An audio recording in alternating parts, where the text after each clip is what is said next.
I'm walking around an old quarry near the town I grew up in. It's called the Essex Quarry. And what's really neat about it is it has fossils of these snails, these marine snails that existed like 460 million years ago. And it's really cool. So let me show you a few of them. Let me see. I have to turn the phone around, so hopefully you're going to be able to see some of these. So, like, here's an idea with my hand. I hope you can see. I'm, like, trying to turn the phone to make sure you can see, but hopefully you can see it. So here's another one, and it's very cold out. That's why I'm all bundled up. But I'm walking here by myself today, and I'm reflecting, a lot on my trauma healing journey and how things have been difficult for me lately. And as I walk around these fossils, there's quite a few of them, I have been reflecting on how our traumas are like a fossil. And it's interesting because these fossils that I'm seeing today, these are a kind of imprint fossil. Imprint fossils are when there's not organic matter left, so none of the actual body of the organism is left. It's literally just an imprint of the organism left in the stone. And so we're seeing the shape of it, the imprint of it. And our traumas are like imprints on us. Unfortunately, we'll never be able to forget our trauma. Our brains won't allow us to, because we need to remember so we can watch out for similar dangers in the future. That's why our brains will never let us forget it. But unfortunately, our brains and our bodies, we trap our traumas. They both trap our trauma, our brain and our body, and leave these imprints. And that's what can be so discouraging, because years can pass and we want so much to move forward and just go on with our lives, but we'll always be having, it's like a scar, we'll be forever marked because of our trauma. And that can make us feel very hopeless and helpless. And I have been feeling that because not only have my PTSD symptoms regressed, but because I've had bouts of just, anxiety have been very high, and my hypervigilance, and just so many things have been very high with the PTSD symptoms. It's been so exhausting. I've now been on a bout of really severe depression. And when I get into these bouts of depression, it can be very discouraging, to think about, how our, the worst experience of our lives will never be able to leave us. And it can make us feel like we're going to be trapped forever. And recently I've been forcing myself to go out for more walks and hikes, and because physical activity is really effective at treating depression, because when you're and I've got to move a lot, it's very cold, so I'm going to keep my hands warm.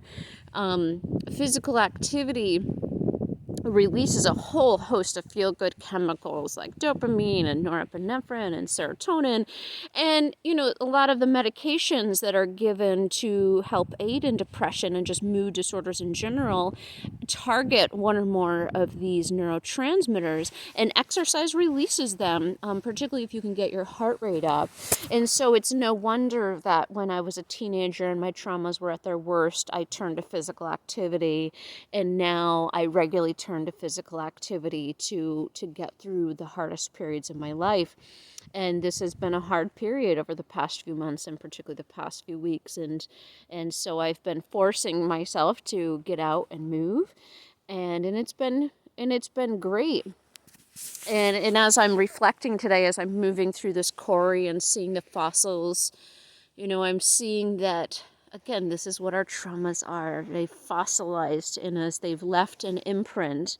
And just like these little snails here, we no longer see the snail. The body of the snail is gone, just like our trauma is gone. What happened to us is over, but we're marked forever from that event. And so our job after we experience trauma is try to figure out how to move forward after, even though we have this imprint on us, and we'll never be able to be to get rid of it. And it's hard because once we experience trauma, we feel like our life ended, but the world keeps moving.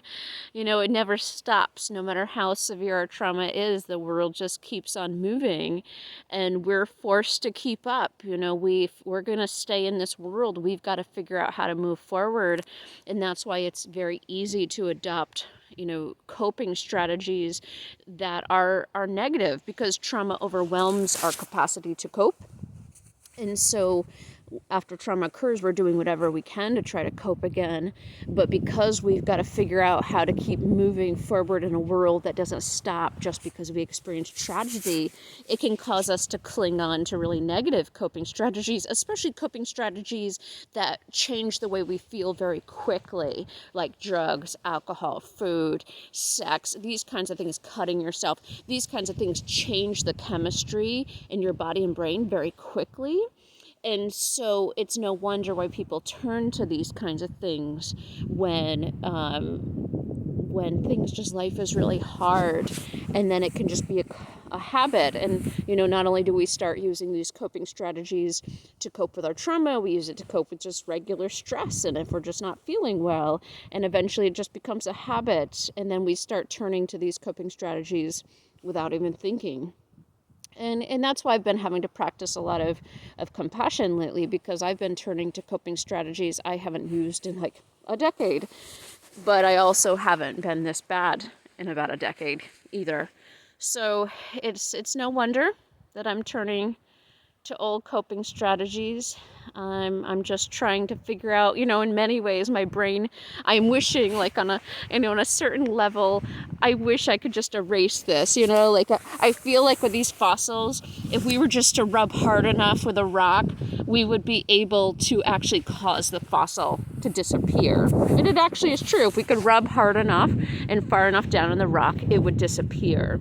But that's not true with our traumas. There is nothing we can do. We can never take enough drugs. We can never eat enough food. We can never, travel enough. We can never do whatever we do to try to run away from our past. There's nothing that we're ever going to do that's going to erase our trauma. And so that requires us to face it head on. When we're using unhealthy coping strategies, it requires to face them head on and acknowledge why we're doing it. And that shit is hard. And those of you who know this, it's hard. And that's why a lot of times we adopt these coping strategies, because we're trying to do the exact opposite. We don't want to face our trauma. We don't want to face the difficult feelings. We're doing whatever we can to erase them, but we can't erase them. And when I get into these bouts of depression, it's hard because, I try as best I can to focus on the positive that's come from my traumas, and a lot has. I mean, my whole business is focused on post-traumatic growth and what we can gain from our trauma. But that doesn't mean that there's not days that are hard, even for me, even though this is the point of my practice.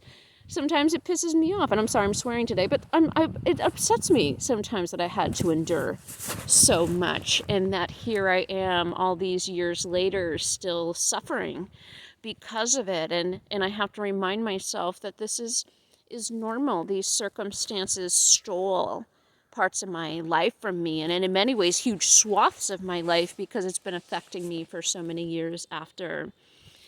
And so on days like I've been having, I have to remind myself of my wins, and that I've had a lot of them, that even though my trauma will never leave me, I have done a lot to use my traumas to my benefit, and I've done a lot to not let my victimizers win. And that's been I know not all traumas involve another person victimizing us, but most of mine did. And so for me, when I'm feeling really down, I'm always like, the fighter in me comes out and says, I'm not going to let them win. And so even though I've been marred, I've been marked and scarred by my traumas, that doesn't mean that my traumas have to make it so I can never experience life in positive ways again.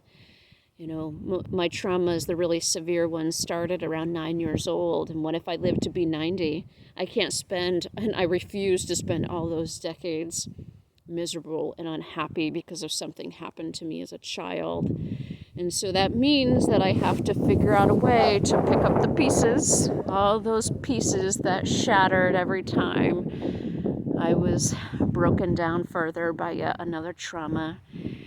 I'm still picking up those shards of glass that were broken and trying to figure them out, how to piece them together and have them come together in some beautiful piece of artwork. But it's hard sometimes to see the beauty in the pain and then in the broken pieces. You know, that's why I do love kintsugi, the Japanese art of repairing broken pottery with a precious metal like platinum, silver, gold. And the idea is that we're more beautiful after we're broken than before. And again, that's the point of my business. But just because that's the point of my business is to help people see that we are beautiful in our broken pieces and where we were broken and can do a lot because we were broken. It doesn't mean that there aren't still hard days. And that's the thing even I have to always remind myself is that I'm always going to backslide. I'm always going to sidestep. But the point is that I don't stay there. And so every time I force myself to get out when it's really cold out, like right now it's, 22 degrees, I think, Fahrenheit. And so it's cold. But I forced myself to get out. I did a long hike yesterday and I could make excuses for not getting out today. My body's sore, whatever. I exercised a lot, but I forced myself to get out. And every time I force myself to get out and move and do something when I don't feel like it means I'm getting stronger both mentally and physically. And that's a win.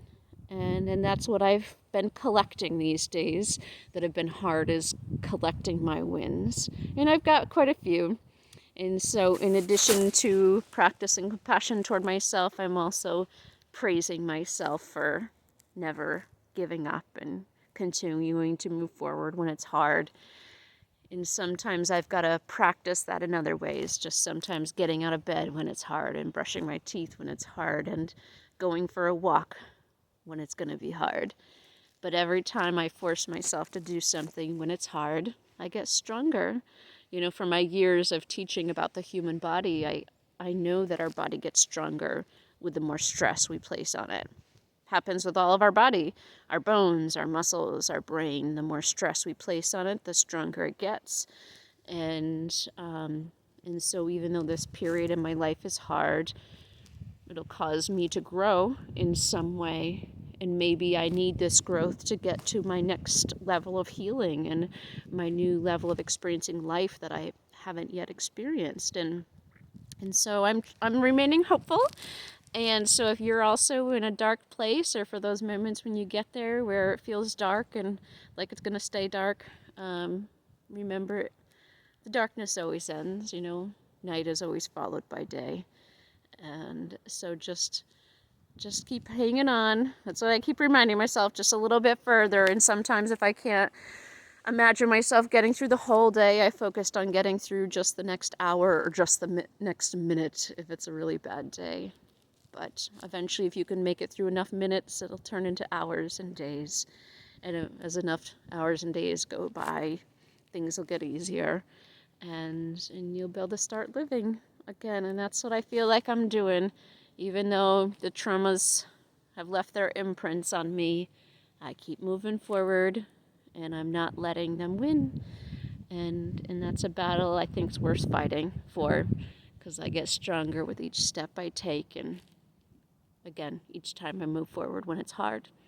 And so I wish you strength in your own journey. And thanks for listening. Bye for now.